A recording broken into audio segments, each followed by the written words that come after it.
Hey, hi everyone, my name's Peter.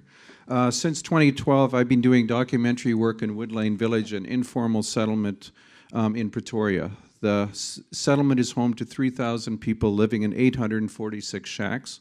The camp is located in a wealthy suburb surrounded by mansions and shopping malls. Wood Lane Village was created by court order in 2008, following years of legal advocacy.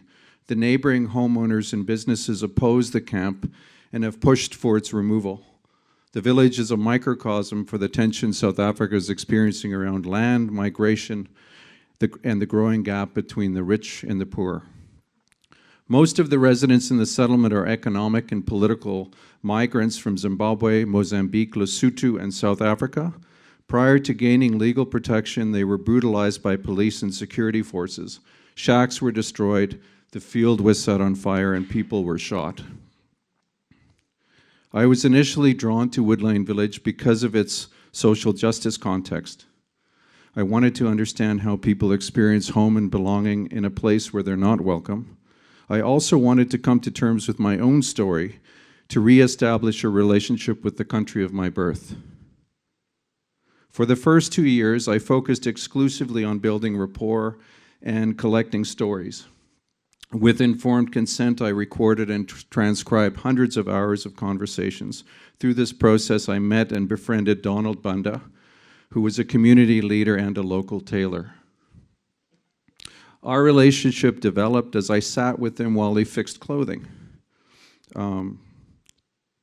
Yeah, that happened. Sorry.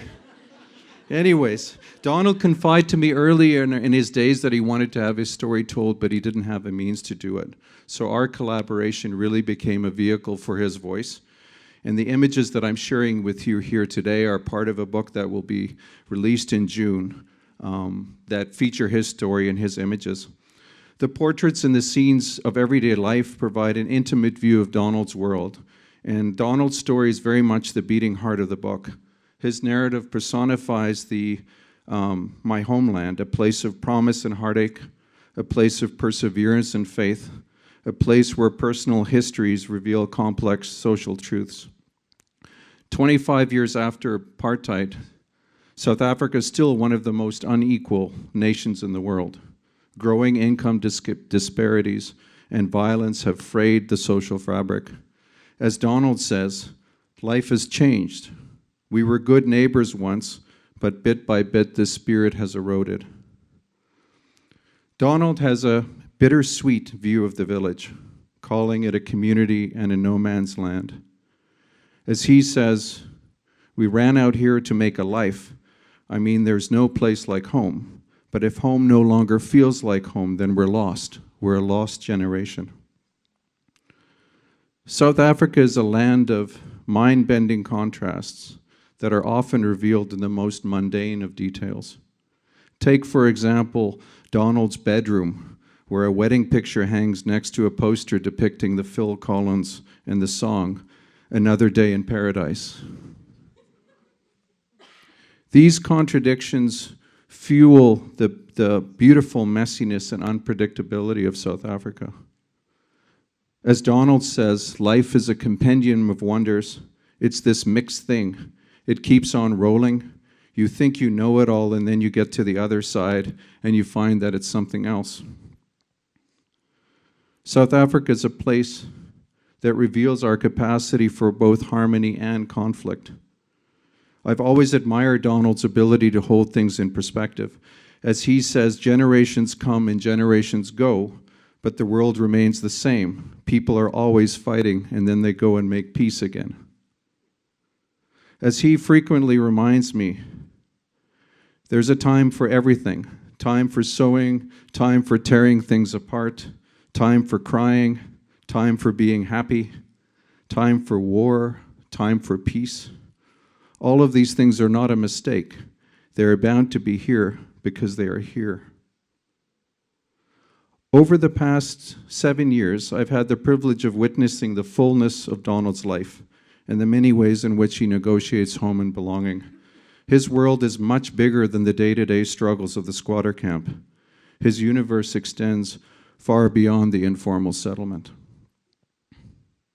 In my time with Donald, I've been blessed to meet his family and his friends in the townships around Pretoria and Joburg.